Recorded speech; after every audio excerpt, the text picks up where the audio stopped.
All right, today we're going to dive into a pretty radical idea. What if power in your workplace isn't something one person has, but something the whole system creates? We're going to see how this shift in thinking changes absolutely everything and what it really means for a role like the Chief Happiness Officer. Let's get into it. So here's the plan. We're going to start by totally rethinking what organizational power even is. Then we'll see where a Chief Happiness Officer or a CHO fits into this new picture. We'll explore two really practical frameworks, the pillars of happiness and organizational energy, and we'll wrap it all up by seeing how this helps us build better conditions for everyone at work. Okay, so let's just kick things off with a question that seems simple, but it's really not. Who's actually in charge at work? You probably think, well, the CEO, right, or my boss, but what if that's not the whole story?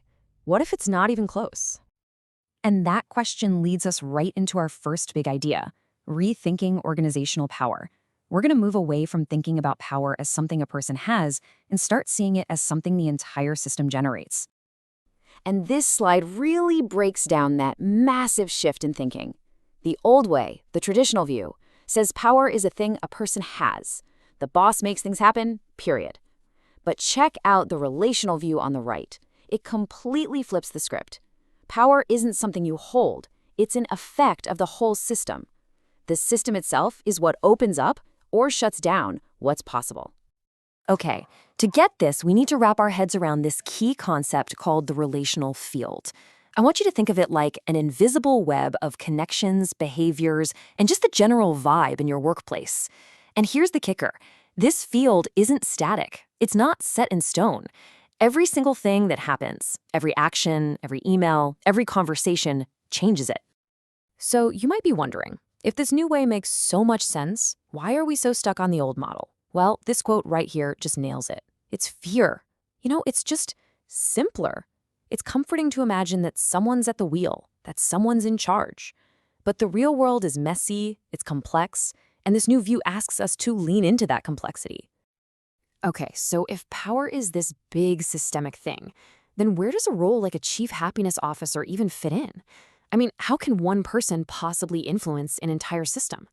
Let's dig into the CHO's perspective. All right, let's just follow this train of thought for a second. If we're on board with the idea that power is really just an expression of all those relationships humming along in that relational field, well, then it stands to reason that the quality of those relationships is what really matters. It's everything. Good relationships, strong connections, that's what makes new ideas and innovation even possible.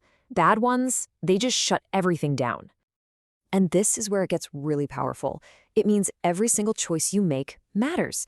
Even the smallest thing, how you phrase an email, how you listen in a meeting, all of it nudges the entire system one way or another. Suddenly, power and responsibility are basically two sides of the same coin. Everyone, and I mean everyone, is shaping the system all the time. Okay, great. So we're all shaping the system. That's a little overwhelming, right? So the big question is, how do we start doing it on purpose, intentionally? Well, that brings us to a super practical framework for action, the pillars of happiness. Yeah, so that relational field we talked about. It doesn't look like a clean org chart. It's messy, it's organic, kind of like what you see here. It's complex. And that's why frameworks are so useful. They're not a perfect picture, but they're like a map that helps us make sense of the mess and shape it with some intention. So this particular framework is built on 4 really cool pillars. First, you've got plus. This is all about building strong, open, transparent connections between people. Next is plus being.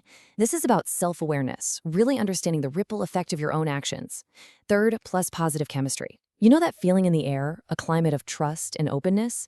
And finally, plus discipline. And this is huge. It's recognizing this isn't a one-and-done project. It's about making constant, tiny adjustments over time. All right, let's switch gears a little and look at this from a different angle. Because shaping this relational field isn't just some abstract, theoretical thing. It has a massive, direct impact on the energy and the well-being of every single person in the organization. You see, a healthy system, one that's actually built on those pillars we just talked about, it doesn't drain people. It actually becomes a source of energy. And we can break down that energy into 4 key types, and they're all connected. So what are these 4 energies? Let's break them down. First, there's physical energy. You boost this by just getting rid of pointless friction and bureaucracy that wears people down. Then, mental energy. This thrives when the system is about expanding possibilities, not just limiting them. Emotional energy. This is all about trust. It's built when people's actions are consistent and you know you can count on them. And last but not least, spiritual energy. This comes from feeling like you're part of something bigger, connected to a real purpose. Okay, so let's tie all of this together. When we look at a company through this new lens, what's the real job of a chief happiness officer? Let me tell you, it's not about planning pizza parties. It's about being an architect of the entire system. If you remember one thing, let it be this. The true role of the CHO is to learn how to read that invisible field, to see where the energy is blocked, where trust is broken, and then to help the whole team redesign it. And it's not magic. There's a process. It kind of breaks down into 3 steps. First, you have to find the roadblocks. What parts of the system are holding people back? Second, you start introducing new habits and practices that actually build clarity and trust. Maybe it's a new way to run meetings or a better feedback loop. And third, and this might be the most important step, you help people see their own impact on each other. You make the system aware of itself. And that brings us to our final thought. So instead of getting hung up on who's in charge here, the really powerful question, the one that changes everything, is what conditions are we building? It takes the focus off one person and puts it right where it belongs, on our shared collective responsibility for the workplace we create together every single day. So I'll leave you with that. What conditions are you building?